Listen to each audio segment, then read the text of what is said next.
Now, Urban Myth Dissolution Center is a game developed by Hakababunko and published by Shueisha Games, and is set to release on February 12th, 2025. And it is this kind of visual novel slash mystery type game, which there's probably a lot of games in the genre that I've seen, but when I played this, I was kind of blown away with how different it felt from those, and I'll be explaining why. And this video will be split into many different parts. I'm going to be talking about the length of the demo, my playing experience with it, the story, the gameplay, different aspects of the gameplay, the visuals, etc. And so I kind of want to go through every single part to kind of give you a comprehensive overview of how the demo for this game was. And so this demo was released as part of Steam Next Fest and was supposed to be only for the month of October, but I have seen a tweet that they did extend it another week. So if you are watching this and it is still before November 7th, you still have a chance to go onto Steam, download it, and play it. And the demo is not long, so that's the first thing I want to talk about. The demo is about an hour and a half long. I captured my entire demo, and so it was about an hour and a half long. And just to be completely clear, the way I play games and the way I play this demo is I did every single thing in it. For example, like whenever I got a document, I read it. Whenever there was like a certain gameplay where I didn't have to technically do everything, I did everything. And I was also taking notes while playing too, so I would like pause a bit and take notes. With all that in mind, my footage was about an hour and 40 minutes long. So if you're playing more casually, it's probably an hour and a half. I would say that's a safe bet for how long the game or the demo of the game actually is. So in terms of playing experience, I was surprised that the controller support was very good. So it's on PC, the demo, I believe it is only on PC, and so I was gonna play using mouse and keyboard, but I noticed that they had a controller support option for it, and it was very good because usually PC games, the controller support is kind of meh for a lot of games. This was a demo also, so I didn't really expect much, but controller support was fantastic. In terms of the UI, it actually did show the PlayStation UI, which is very rare for games for some reason on PC, and the experience didn't feel hindered at all. When I was playing, like, it felt like the game was designed for a controller, even though like it obviously has a mouse and keyboard option too. So that was really great to see for me because I am a person who plays mostly on PlayStation. If I do get this game, I will be getting it on PlayStation, and so seeing that it works perfectly with the controller was a very nice experience for me. In terms of performance,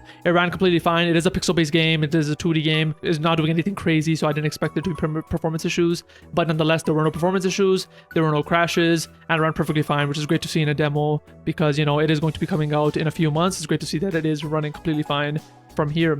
And also one last thing in terms of the playing experience perspective is I noticed that there was no save button, or at least I couldn't find one. I'm not sure if this is a demo thing or if this is a full game thing, but that is something I just want to note. It did save. I believe there was like an autosave icon that kept coming every once in a while, but in terms of the menu, there wasn't actually a save button. So hopefully that is just a demo thing and not something that's going to carry over to the full game, because I do like saving myself, especially in games like this. So yeah, that is the last thing I want to talk about in terms of the playing experience. And from here, let's move on to the story of the demo. So the story is about a college student named Azumi Fukurai who goes to the Urban Myth Dissolution Center to get rid of the ghost she sees, because she, for some reason, is able to see kind of these weird blurry figures whenever she walks around anywhere. But when she goes to the center, she learns that she has clairvoyance and is actually just seeing fragments of the past. So where she thought she was seeing ghosts, she was actually seeing objects or people in the past, and that's what she was actually seeing. It's not actually like living or dead beings that she's seeing. And when she's at the center, she's given these glasses so she can see those figures clearer, and she's given those glasses by the director of the center named Ayumu Megaruya, who also goads her into working for him. And so pretty much what happens when she goes to the center, she's trying to figure out like what power she has. Like, she's very confused, and through us helping him out, we kind of break some of his property, and then from that he kind of playfully threatens you to working for him, and that's kind of how the game starts out. So once you start working for him, he immediately puts you onto a case, and the case ends up involving one of your friends, Mio, where you go to her apartment because she feels that there's a presence in her apartment where there's someone watching her. And slowly you learn that there is someone there. It ends up being the urban myth of the man under the bed, which is a man who has an axe or a knife who wants to kill the victim wherever he is. And from there, Mio tries to run away from him. She returns to her apartment. It is very bloody, and the demo ends. So that's kind of like the full synopsis of what you do in the demo. And from here, I'm going to be going into the nitty-gritty of how the demo actually was. So far, the actual story of the game has been very interesting. In terms of like the mystery aspect, like honestly, I am hooked. Like, I want to know what's going on.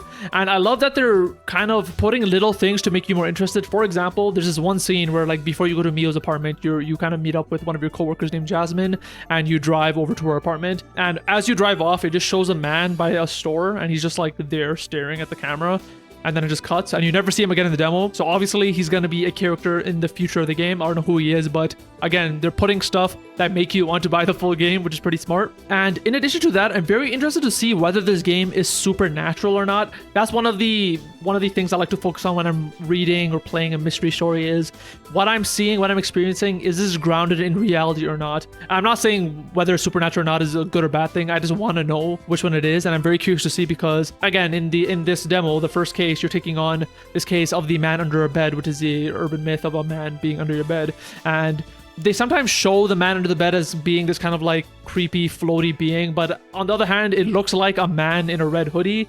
So whether it's actually just a person or if it's actually a myth like a supernatural creature, we don't know yet, so I'm very interested to see how that evolves throughout the story. And lastly, I'm very interested to see how the cases are actually going to work in this game. So in this demo, you literally just work on one case, and not only that, you don't actually get to finish the case. It kind of has a cliffhanger ending where you're trying to, you know, help your friend out with the man under the bed. So I'm curious to see, like, when you look at the description of the game on Steam, it says that it's an episodic game, or an episodical game, I think they call it. And I don't know if they mean that they're going to like release it in episodes or whether the game is just like, you know, in episodes in terms of cases. But I'm very curious to see, is it like very discrete cases where like once you're done this Mio case, is it just completely gone and you're onto a new case and you never hear from those characters again? Or is it something where like you do these discrete-ish cases, but then there's this overall plot thread that connects all of them together to some final big bad? Hopefully it's the latter. I think that's a lot more interesting and that makes more sense for a game. But yeah, I'm curious to see exactly how it's going to work because we literally won't know until we get to experience the second case, and we won't be able to do that until the full game is out. And so yeah, I just want to see how the case system is actually going to work the farther we get into the game. But moving on from the story, let's get into the actual gameplay of the game and how you actually experience it. So when it comes to the gameplay of the game, I was very surprised with how interactive the game actually was. And the reason I say that is because when I looked at this game and I just watched the trailer, I was like, yeah, this is a visual novel. It looks like a visual novel. It's mostly talking. And at least from the visual novel games that I played, usually the kind of loop you get into with the visual novel is there's a phase of a lot of talking, a lot of cutscenes, you can say, like a lot of dialogue. And then there's a phase of you playing the game. And then that repeats. Then you go back into the dialogue mode, then the game mode, the dialogue mode, and the game mode. And one of the games that I play that's like that is 999, which is a very popular visual novel game. And that is a game where like you have a fuck ton of cutscenes, and then once you're done with that, you have an escape room, and then you have a lot of cutscenes, then you have an escape room, and that's how it is. And I expected the same from this game, so I was kind of like ready to like just like, you know, listen to a lot of talking and then get into the gameplay mode. But something that was really refreshing about this was it didn't feel like that. It felt like more like a normal game where it felt like I was always being asked to do something. I was always interacting with the game and I wasn't just sitting and reading mostly, which is pretty interesting. So instead of it feeling like I'm just reading, okay, now I'm playing, I'm reading, and now I'm playing, it was like, no, I'm reading a bit, okay, no, now I gotta do something, okay, back to reading, oh, now I gotta do another thing. And there's a lot of different types of gameplay in this. So I'm going to be talking about some of them. Before getting into the actual gameplay, I do want to mention this small mechanic in the game, or the small aspect of the game, which is the journal, because a lot of the gameplay things connect to that. And the journal is pretty much what you'd expect from a JRPG, which is like a journal where the character writes stuff down. And so in this game, the journal has a relationship tree of the people you met. It has a list of urban myths and their accompanying stories and pictures. It has case notes for the case you're currently working on, and a database of terms, places, etc. So you can kind of open the journal, go through all these things whenever you want. And as you play the game, it'll fill out and you get to kind of add on to the journal as you go. The first thing that I want to talk about is actually the way people are added into the journal. Now, in every single JRPG I've played, they've usually had a journal, and whenever people are added to the journal, it's automatic. So for example, if you go to a new town, you meet a character there, and if you look at the journal, that character will be there automatically as if the character in the game wrote it. What's interesting in this game is you actually have to do it yourself in a way. So for example, if you meet a character and you talk to them, blah, blah, blah, and you move on to the story, the main character will be like, oh, I met this person, let me write them in my journal. And then you'll go into your journal, and then you kind of have to fill in the blank of who that person was. So for example, there's a character in the demo who's a senpai of your friend. And so when you add her to the journal, the main character talks to herself and she's like, okay, so who is she again? Like, how is she related to me? And then you pretty much have to like, you know, you have to fill in the blank of the relation that she's a senpai of your friend. And then once you do that, she's added to the journal, and it kind of has like a relationship tree of how she's related to you, how she's related to your friend, etc. And it's such a simple thing. It's such an easy thing because you literally just have to fill in one blank per person whenever you add it to the journal. But I thought this was really genius because it kind of forces the player to remember every single person. So whenever you meet a person and they're added to the journal, you have to like specifically think of, okay, who is this person again? How is she related to me? And then they get added to the journal. So every single person you have in your journal is someone you've had to explicitly think about and how they're related to you. And just by doing that little exercise as you play the game, I feel like you will have a better idea of every single character in the game as compared to if the game just automatically added them to your journal, where you might just forget, like, yeah, who was that person again? How are they related to me? Where this is like, no, I remember, yeah, they're the senpai of my friend, because I told the game that's who they were. So it's a very small mechanic of adding people to the journal that I thought was very smart in this game. Now, in terms of the rest of the gameplay, at least from what I got to play in the demo, I would kind of cut it into 4 different sections. So you have the hypothesizing, you have the social media research, you have the investigations, and you have the deduction of the urban myth. Now, with the hypothesizing, this happened a few times throughout the game. This happens when you're kind of investigating, or even like, I think randomly throughout the game, whenever you have to drop a hypothesis, this kind of gameplay aspect of the game comes up. And pretty much what happens is they show you a group of 9 phrases, and you have a sentence with 3 blanks, and then you have to use those 9 phrases to fill in the 3 blanks to make your hypothesis. I have an example right here that happened in the demo. It was the first hypothesis that you had to make, but they gave you a sentence which was, maybe there's a blank trap, blank blank. And the context of this was, you sat on a chair, you got hurt while you were sitting, and you're trying to figure out why you got hurt. And when you got that sentence, that's your hypothesis, you had to use 9 phrases to fill in the blanks. So some example of the phrases are, infused with rage and hate, that's one phrase. Rubber, that's another phrase. Metallic, that's another phrase. In a hidden compartment, that's another phrase, etc. So they had 9 phrases that were like this, and you had to use them to fill in the blanks of the sentence. You fill in the blanks, and then you complete your hypothesis, and you get to move on to the story. If you get it wrong, it will tell you which blanks you got wrong, so you can switch them out with other of the choices, and then you keep doing that until you get it right. I'm not sure if you get it wrong enough times, maybe they'll fill it out for you. I'm not sure, but I did get some wrong. I got this wrong a few times, and then I eventually got the correct one. And in this case, the correct one ended up being, maybe there's a poison trap that jabs you with a needle, injecting a necrotizing poison. So the sentences or the hypotheses can get pretty complex because the phrases can get quite complex, but I thought it was a pretty fun mechanic that wasn't too difficult, but did make you think about the situation, because again, there were a few hypotheses in the demo. I only got maybe 1 right in the first try, and the other ones I didn't. One small thing I did notice, which I'm not sure it's a fault for the game or not, but they are clearly looking for a specific answer. And while that's not an issue, there was one hypothesis where I put in my 3 choices. It made sense grammatically, and it made sense in terms of the story, but they said it was wrong. And it turns out what they wanted me to do was switch 2 of my choices, even though it means the exact same thing. They just had a specific answer they were looking for, and so I had to do that. So that's one small nitpick if I had to give one, where like they want a very specific answer and they don't really allow like different answers, even though it may be the correct answer, because the one I gave was correct. It was just like they wanted a certain grammar, I guess, to make it work. So that again is a very small thing that I noticed with the hypothesis gameplay. But yeah, that's pretty much how the hypothesis gameplay works, and you're going to be using that pretty often when you're actually investigating different fields on your cases. The second form of gameplay that you see in this game is the social media research, and personally this might be my favorite part of the game. But pretty much when you actually get hired by your director and you actually have to go to your first case, what ends up happening is before you actually get to the case and you're in the car driving there, you pretty much have to go on social media and research about the case before you get there, so you have a good handle on the situation. And I'm assuming this is going to happen every time, because at least with the case in this demo, it will spread over 2 days, so you have to go there on day 1 and day 2. And on both days before you got there, you actually have to go on social media to do some research about the situation. Pretty much what you do is you're pretty much just looking at posts about the situation or the case that's happening. You have to read every single post. You get to press each post to kind of comment on it, so the main character and your coworker Jasmine will comment on the post. And if you put your glasses on, you get to see these jiggling letters in some of the posts, which means that you're able to search those letters into the social media engine and then get more posts, and etc, etc. You keep going down that rabbit hole of social media posts until you get enough information to move on with the game. But I thought it was pretty interesting and pretty fun, because you kind of get a good context for what the case is in a very natural way. It's not like there's a person just narrating what happened in the case. It's not like you have to just go there completely new and kind of figure out the case from there. It's like, no, realistically, you'd go on social media, you see what people are saying, and the fun part is like you don't know what's true, what's not. It's like real social media. There's a lot of people saying true stuff, there's some people saying false stuff, there's some assholes. You just don't know what you're gonna get. And I really like the aspect of like the rabbit hole, where you actually do have to look at the social media feed, take a term, search it, go deeper into it. Then from there, you have to find another term, search that, and go deeper into it. I thought that was very cool. One thing that made it even deeper, which is very interesting, is that you're allowed to mix different search terms together to get more specific search results. I can't remember the example that they used in the game, but I may be showing it on the screen right now. But for example, I got a search term, I think it was a girl's name, and I got another search term, which is, I think was a description. And if I put those in the search bar together, they gave me more specific posts about the girl that was related to that adjective, whatever it was. And so that's an example where like, yeah, you can actually get deeper into this. It's not like you just have to go through every single search term that you find, because you won't ever miss a search term. It's very obvious when the word is kind of jiggling, and that's when you have to kind of analyze and use it as a search term.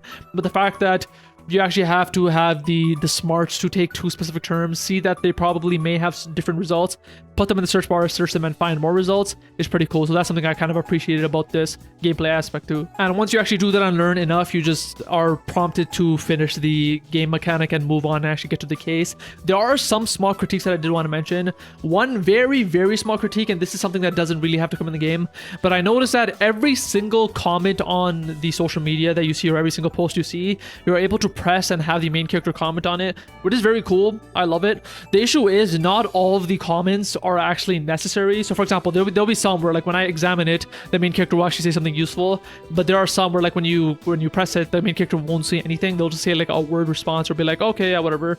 And so in those cases, I feel like the game just should not let you examine those. I think it would kind of speed up the gameplay too, where for example, like when you're looking at the social media, every single post has a symbol showing that you can examine it.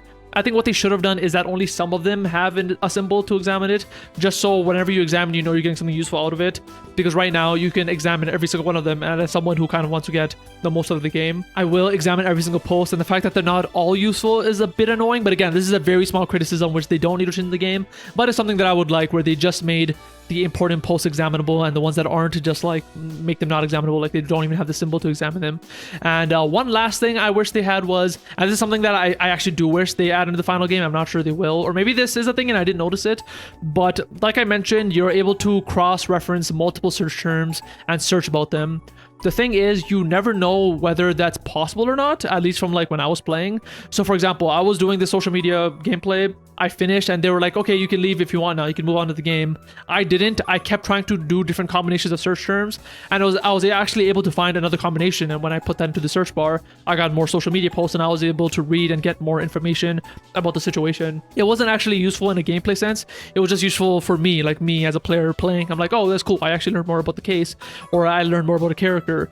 And so I wish the game would have told me that there was more that I could have done. Like, I think what they should do is when they prompt you to leave the social media, it should probably say somewhere like on the corner, like, oh, you still have more to do, or something like that, or there's more, or there's like X more search terms you can still look into. And then once you're done looking into every single search term or every single combination of search terms, then it'll say, okay, complete, like a green check mark or something, just to let you know that you've done everything and now you're free to go. Because with JRPGs, I really like doing every single thing I can, and I would hate of just moving on from the social media gameplay knowing later that there was some other information that I could have learned. So hopefully in the final game, I'm not sure if there will be, hopefully in the final game they have some kind of indicator showing that like, hey, you still have some search terms you can still look into before you leave, or something like that. I'm not sure, but yeah, that is another small piece of criticism with the social media part of the game. And we'll move on to the next part of the game, which are the investigations. Now the investigations are a pretty simple part of the game. It's kind of obvious what you will be doing based on the name, but I would say it's probably the most important part because you're actually investigating. That's what the game is about. And pretty much what happens is when you're at the site, you get to talk to the people at the site, you get to investigate different objects at the site,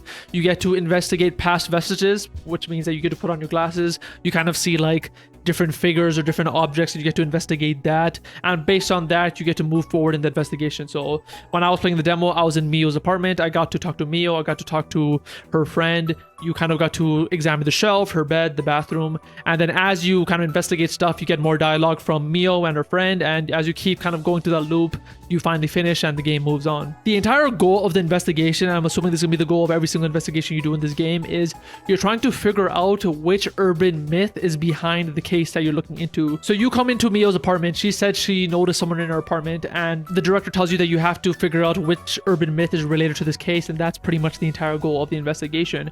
And the actual investigation difficulty is pretty easy. It's not like one of those games where you can actually get stuck. Like, it's not a puzzle game. For example, like other visual novel games like 999 that I played, you can legitimately get stuck when you're doing the escape room segments if you don't know what you're doing, because you don't know what's examinable, you don't know when you have all the objects to finish the puzzle. Where in this game, every single thing in the room that you can examine has an indicator on it, every single person has an indicator on it. When you put on your glasses, every single thing you can examine again has an indicator on it. So you'll never get stuck. All you have to do is examine every single object and talk to every single person, and you just keep doing that until you're done. So if a person doesn't have any new dialogue, that means you have to examine more things. If you're done examining all the things, that means you have to talk to a person. And that's how it was in the demo. Maybe in the future of the game, the investigations will get more complex. I'm not sure, but at least right now it is simple enough where you just have to talk to everyone, touch everything, and you will figure out the answer to the case, which I'm not against. That's fine. I like games that are simple like this, and so I was okay with the investigation loop in this game. And one last thing about the investigations is that I noticed that these investigations or these cases aren't always confined to one day. So again, in this demo, we were just working on one case. We didn't even finish the case, and what we worked on it was over the span of 2 days, which I thought was interesting. I thought it would just be like, you go on an investigation, you finish it in a day, and you're good. But we went there in 1 day, we investigated a bit, we left, it advanced, like what happened to Mio advanced. You came back the second day, you did the social media again, you investigated more, and at the end of the demo, it ended on a cliffhanger. But I assume when you go back into the full game, you're gonna go back to investigate again. So that's something that's very interesting, where you're gonna be doing the social media, the investigation loop multiple times as you go through the case. And so the last part of the gameplay that I want to talk about is the actual deduction of the urban myth, which again, I said is the entire point of the investigation. And the way this works is your director, who has the power of vision, is able to always see everything. That's just kind of something he can do. And so he calls you once you're far enough in the investigation, and he pretty much walks you through the entire case, talks about every clue you have, and pretty much picks out what the urban myth was. And the way this works in terms of gameplay is just him talking about the entire case from beginning to end, and every time he wants an answer, you have to answer it. For example, if you notice something while you're investigating, you're gonna have to remember that because he may ask you about it. For example, there was one detail that I noticed while I was playing the game where the toilet seat was up, and the main character also like commented about it. Oh, the toilet seat is up, that's weird. Mio usually is a neat freak, and there wasn't more about that. And when you're actually going through this urban myth deduction section of the game, that came up. So the director was like, did you notice something about the apartment which proves that there was someone in the apartment? And you pretty much have to pick like, oh yeah, the toilet seat was up, and that proves that it was a male intruder, and that it wasn't Mio because she's a neat freak and she would never keep it up. It was something like that. And so I thought it was very interesting. It wasn't like very surface level. It was some of the things that I picked you did have to kind of think about, and by the end of the entire gameplay segment, the director will pretty much tell you, okay, based on all the clues that you found investigating this location, the urban myth is blank. And in this demo, the urban myth was called The Man Under the Bed. And that's kind of where you move on forward with that. That's kind of that aspect of the case or the investigation. You figure out the urban myth. I'm not sure where you go with that. Is there only one urban myth per case? Like, is the urban myth section of this case done now because we know what it is? Maybe there'll be cases in the future where like you think it's one urban myth, but the more you investigate, it actually ends up being another. So it's very interesting. And also found it interesting because I mentioned before that in your journal, they list some urban myths that you learn from conversations.